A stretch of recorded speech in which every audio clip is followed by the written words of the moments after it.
The Renaissance, or New Birth, was a turning point in history. It produced many artists, new architecture, explorers, inventions, scientists, and writers. But how was this immense amount of success possible? Well, the leaders of the Renaissance can take credit for the advancements made. Today, we're going to talk about some questionable leaders to ones who take the cake. So sit back, relax, and enjoy the video. Coming in at number 10 is Alexander VI. Alexander was a member of the prominent and wealthy Borgia family. In fact, he bought his way into St. Peter's.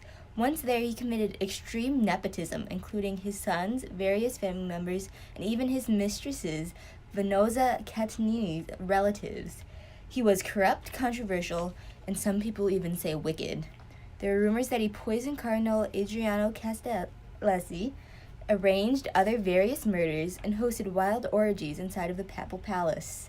Besides granting his children roles in the church, he used his daughter Lucrezia as a political pawn, marrying her 3 times in hopes of gaining alliances and powers.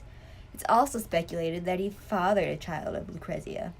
Even though he was an awful pope and a terrible person, he was a patronage of the arts. He's best known for getting Michelangelo to make plans to rebuild the St. Peter's Basilica, embellish the Vatican's palaces, and restore the Castel Sant'Angelo.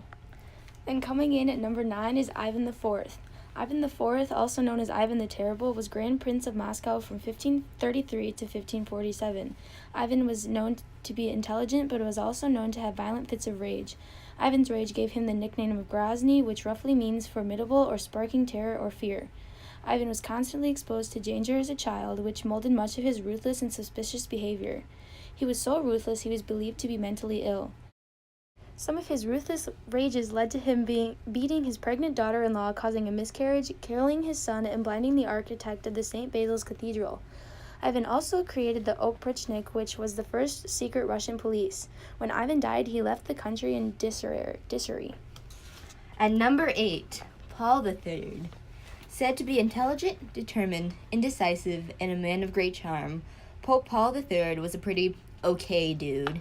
Despite the serious claims of nepotism, which went so far that he allegedly made 2 of his teenage grandchildren cardinals, during his rule, Italy was in ruins, which he was adamant about fixing. He's also known for opposing Native American slavery and demanding respect for them, and excommunicating Henry VIII for divorcing Catherine of Aragon. He was the pope who started to reform the church and ordered new religious orders, a patron of the arts, and helped pay for rebuilding Rome. At number 7, Oliver Cromwell. A successful politician who was not afraid to speak his mind, he became a power broker in the late 1640s and challenged established order. He was a critic of the bishops and called for the church to be pulled up by roots and branches. Cromwell also proposed induction of the annual parliament and felt that parliament should pick army generals. Some thought he was fair and understanding, but others felt he was a king murderer and a tyrant. Justice was less corrupt under him, and he allowed freedom of worship.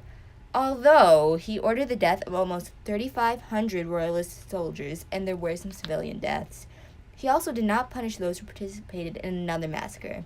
And finally, he executed Charles I. At number 6 is John Calvin.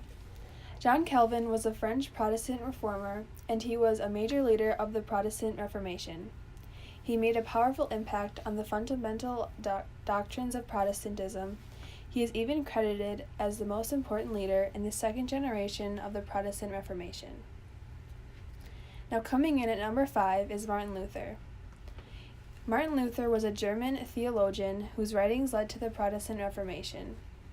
After studying at the University of Erfurt, he was ordained in 1507 and began teaching at the University of Wittenberg. Then later in 1510, he went to Rome to visit the monasteries. Martin Luther was then angered by the selling of indulgences, which promised forgiveness of sins. Then on October 31st, 1517, he nailed the 95 Theses on the Catholic Church door that attacked the sale of indulgences.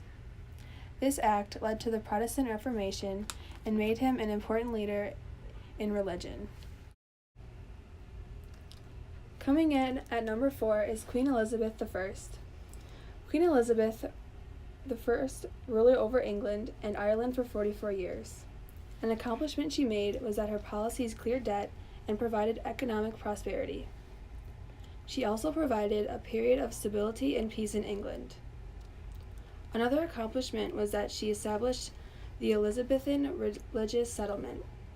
This helped restore the Church of England. Also during her reign, she famously defeated the Great Spanish Armada. All of these accomplishments made her a great monarch. Coming in at number 3 is the Medici family. The family became one of the most important houses in Florence through banking and commerce. The family's political dynasty began in 1434 with the rise to power of Cosimo.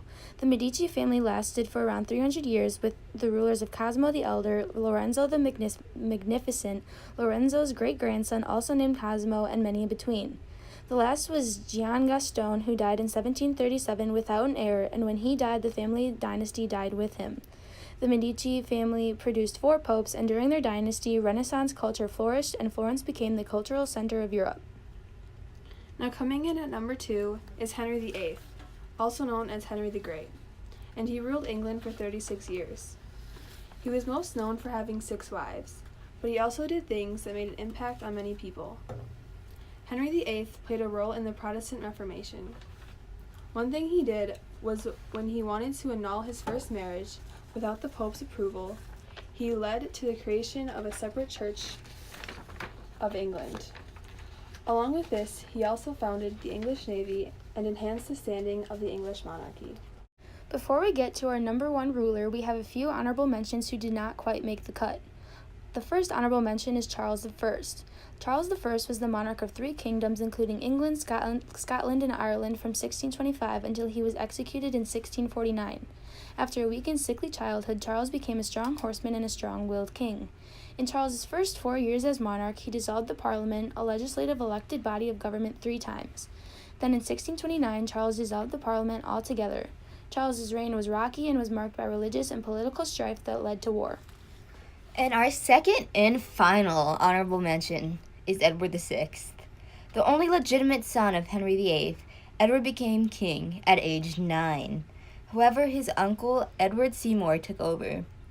Soon, Edward VI contracted tuberculosis and was persuaded by the Duke of Northumberland to change the succession line, and considered his sister Mary I illegitimate and placed the Duke's daughter-in-law, Lady Jane Grey, in power. For only a few days, then Mary I took the throne due to popular demand. Now that we've wrapped up our honorable mentions, it's time to reveal our number 1 pick for the best Renaissance leader.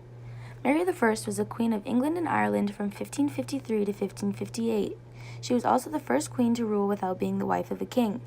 Mary is best known for her aggressive attempts to reverse the English Reformation.